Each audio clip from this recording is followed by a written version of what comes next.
राम जी, उसने कई बार खुद से कहा है कि मैं बाबा की तरह या भीम की तरह नहीं हूं जो हमेशा उनके सिद्धांतों पर चलता रहूंगा। मतलब वो कुछ भी कहे, कुछ भी करे तो मैं मान जाऊं और भीम को कहूं कि वो गलत को देखते हुए भी चुप हो जाए? नहीं, मैं ये नहीं कर सकता।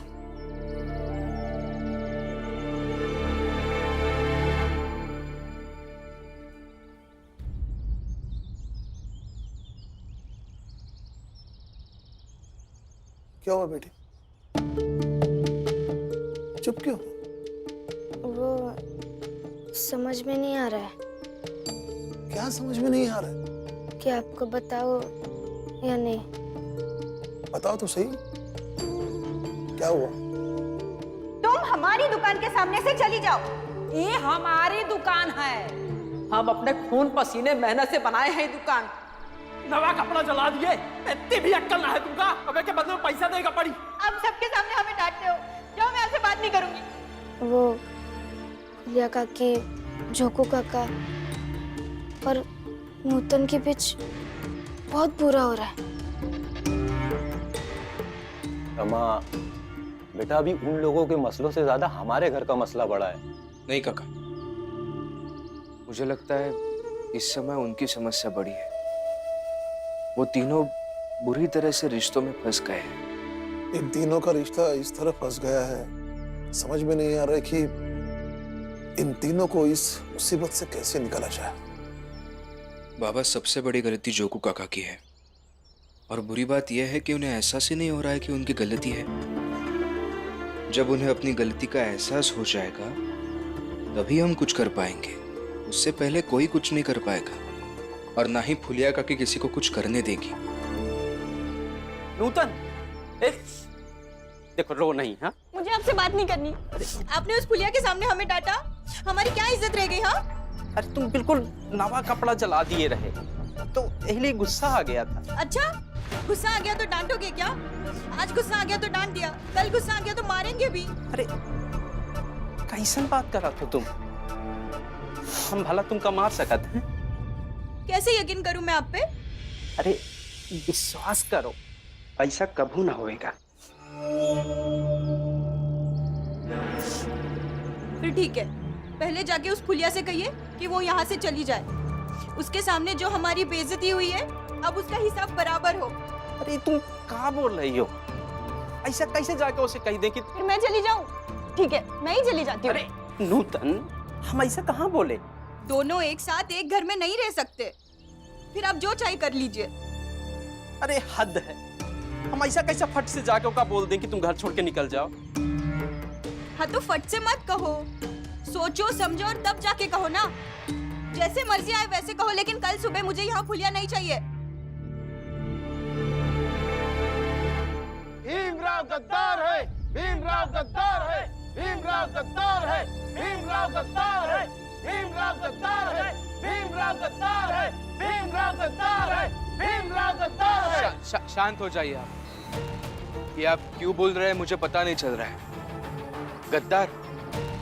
और मैं तो हमेशा उन लोगों के साथ खड़ा रहता हूँ जो न्याय की लड़ाई लड़ते हैं और सच्चाई से लड़ते हैं। हमारा एक साथी प्रभाकर जो तुम्हारे साथ जेल में बंद था, उसने हमें बताया था कि हमारी लड़ाई के प्रति तुम्हारे दिल में सम्मान है। हाँ है, अभी भी मेरे अंदर आपकी लड़ाई के लिए सम्मान है। और हमारे साथी ने कहा था कि हम तुम्हारी अस्पृश्यता की समस्या क्रांतिकारियों के संगठन के बीच रखेंगे। कि मेरे कहने से दुनिया बदल नहीं जाएगी, लेकिन कोशिश करूंगा कि जीवन में जितने भी लोगों से मिलूं उन्हें मैं कह सकूं कि यदि आज़ादी चाहिए तो थोड़ी लड़ाई उन लोगों के हिस्से के लिए भी लड़नी चाहिए जिनको हम रहने के लिए ज़मीन भी नहीं देते। लेकिन तुमने अपने भाई को फौज में भर्ती किया, क्यों?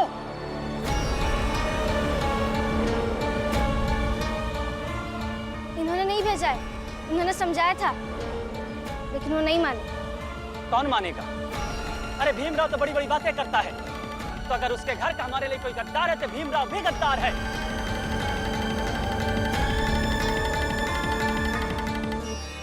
हम घूम घूम कर सबसे कहेंगे कि भीमराव स्वतंत्रता की लड़ाई में अंग्रेजों के साथ है। भीमराव का नाम स्वतंत्रता के इतिहास में काले अक्षरों में लिखा जाएगा। मत बोलिए ऐसा। मैं भी अपने देश की स्वतंत्रता का पक्षधर हूं। अब सब लोगों के साथ हूं मैं। और गवाह मैं हूं कि मेरा बेटा भीम आनंद के इस फैसले का भागीदार नहीं है। आप तो उसके बाप हैं, आपने भी नहीं रोका उसे। ये सब गद्दार है। चलो चलो। क्या क्या कर रहे हैं आप? कहाँ जा रहे हैं?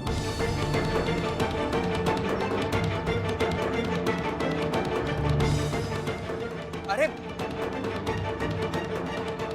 आप ये क्या कर रहे हैं? ऐसा मत लिखिए। ये क्या लिख रहे हैं दीवारों पे? भीमराव बीच में मत आओ।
पानी लेकर आओ रमा।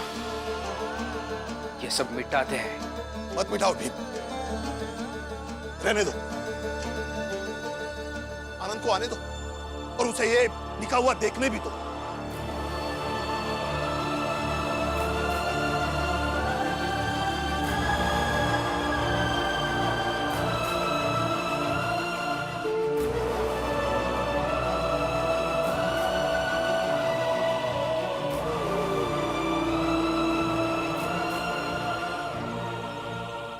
आज तो बहुत खुश हूँ। भर्ती हो ही गई फौज में। अब घर में सब कुछ सही हो जाएगा और लक्ष्मी भी बहस करना बंद कर देगी। अरे आनंद, काका आप चलिए, मैं आता हूँ। बड़े खुश लग रहे हो। क्या हुआ, नौकरी मिल गई क्या? हाँ मिल गई। अच्छा, तभी राम जी चौल में मिठाई बांट रहा है। मिठाई बांट रहे हैं? हाँ, फौजी का बेटा फौज में शामिल होगा तो खुशी की बात ही है ना। हाँ?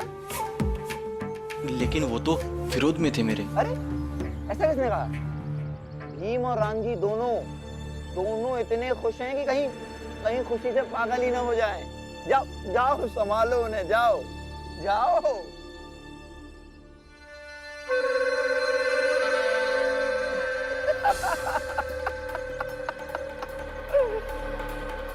आनंद, मेरी सिफारिश से नौकरी लगी है। अब बन गए हो तुम मेरे हाथों की कठपुतली। अब होगा तमाशा शुरू, तुम्हारे घर में और चौल में।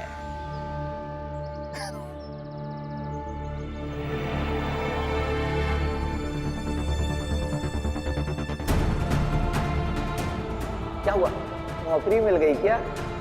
हाँ मिल गई। अच्छा, तभी राम जी चौल में मिठाई बांट रहा है।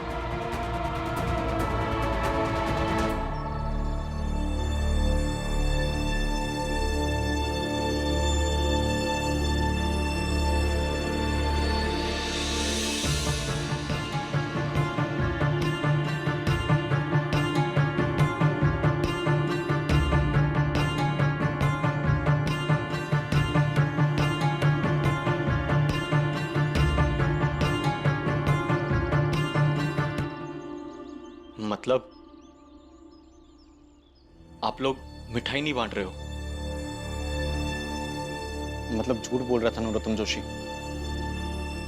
अब तू नरोत्तम की बात सुनेगा। उस पर विश्वास है, हम पर नहीं।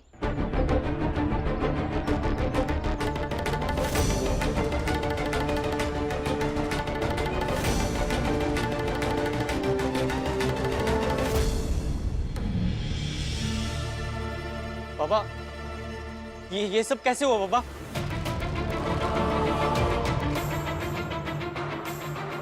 कुछ क्रांतिकारी आए थे।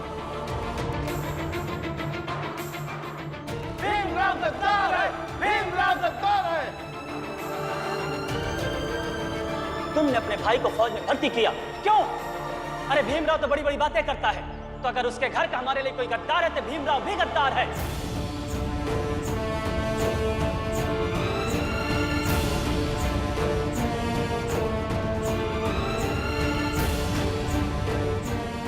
गौर से देख उस कालिक को।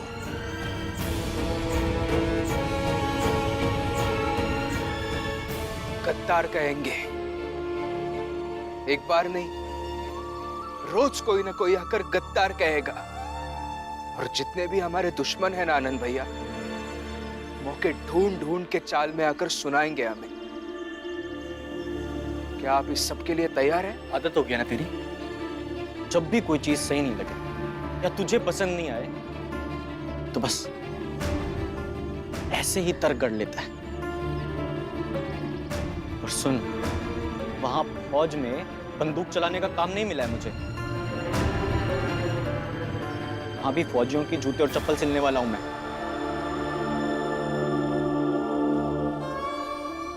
और बाबा, मुझे नहीं लगता कि जूते और चप्पल सिलने से मैं किसी भी तरह से कोई गद्दारी कर रहा हूं।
आपने जो किया ना, सही किया। बाकी सब तो बोलते रहेंगे। लक्ष्मी, उनके बोलने से मुझे कोई दिक्कत नहीं है। वो बाबा है मेरे, और भीम भाई है मेरा। हक बनता है उनका। लेकिन हर बार मुझे गलत साबित करने के लिए बोले, ये तो सही नहीं है। यही चुभता है।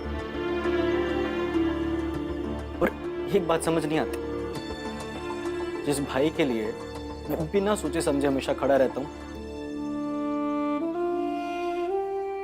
वो आज मेरी भावना ही नहीं समझ पा रहा। कोई बात नहीं, उन्हें जो बोलना है, जो समझना है, समझने दीजिए ना। आप यहाँ आइए, आइए, बैठिए।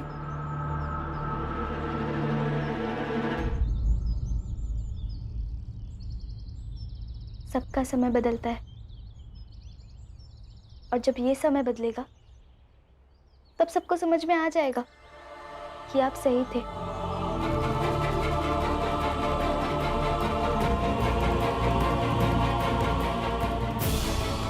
अच्छा ये बताइए, आपकी भर्ती तो हो गई, अब आगे मतलब आप काम पर कब से जाएंगे? आपको तनख्वाह कब मिलेगी? नाप तो ले लिया आज वर्दी का, शायद कल आ जाएगी तो परसों से चला जाऊंगा। और आपकी तनख्वाह? उसके अगले महीने।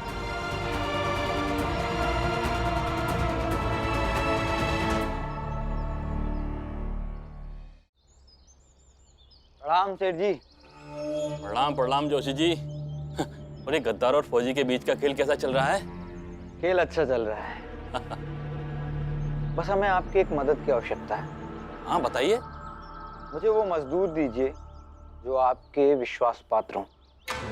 मेरे दो सबसे पुराने मजदूर हैं, उन्हें बुलाता हूँ। बुलाइए। अरे दया, पुनीत, इधर आओ। जी सेठ जी बताइए। मैं बताता हूँ, मेरा एक काम है, करोगे? हाँ साहब जी, हम पूरी सफाई से आपका काम करेंगे।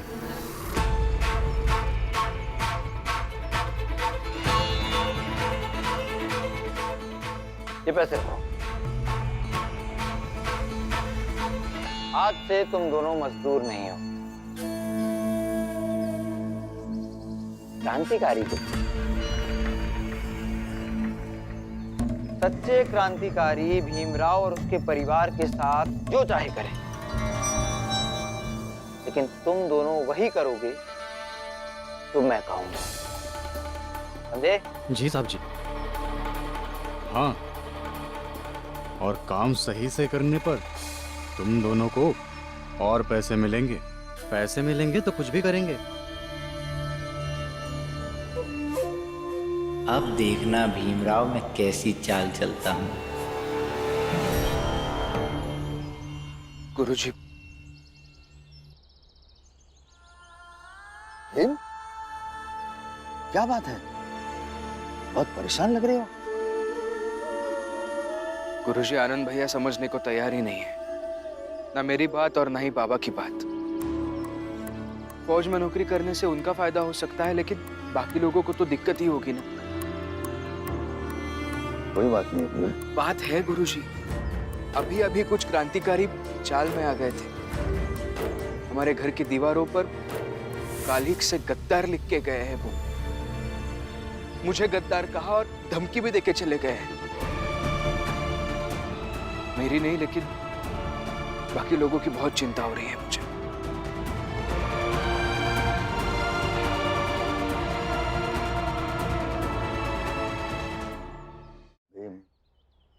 ऐसे परेशान होने से क्या होगा?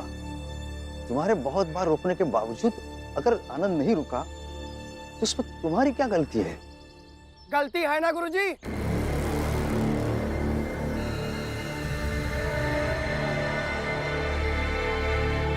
ये भीमराव खुद को बहुत आदर्शवादी समझता था, अपने आप को अपनी जाति का नायक मानता था, लेकिन अपने भाई को नहीं मना सका। इसकी सजा इसे मिलेगी। कैसी बातें कर रहे हैं आप? इसकी पहली सजा यह है कि इस भीम के सामने इसके गुरु के मुख पे कालिक मल दी जाए। क्या? ये अब क्या कर रहे हैं?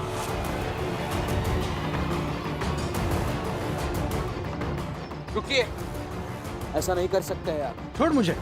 छोटी जात का होकर तू मुझे छू रहा है? हाँ, तो मैंने नहीं बुलाया था आपको यहाँ छूने के लिए। अब खुद आ गए हैं, और मेरे यहाँ होते हुए मेरे गुरुजी के मुंह पर आप कालिख लगा देंगे, ये तो मैं हरगिज़ नहीं होने दूंगा।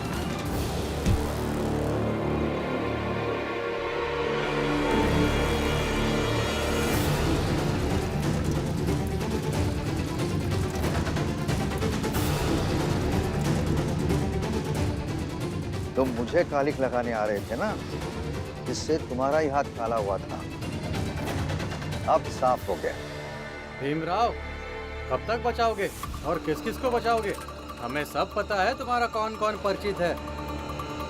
हम सबके मुंह पर कालिक लगाएंगे, तुम्हारी पत्नी रमा से लेकर तुम्हारे गुरु खुदा बख्श और नाम जोशी तक। किस किस को बचाओगे? बचाते रहना। चलो।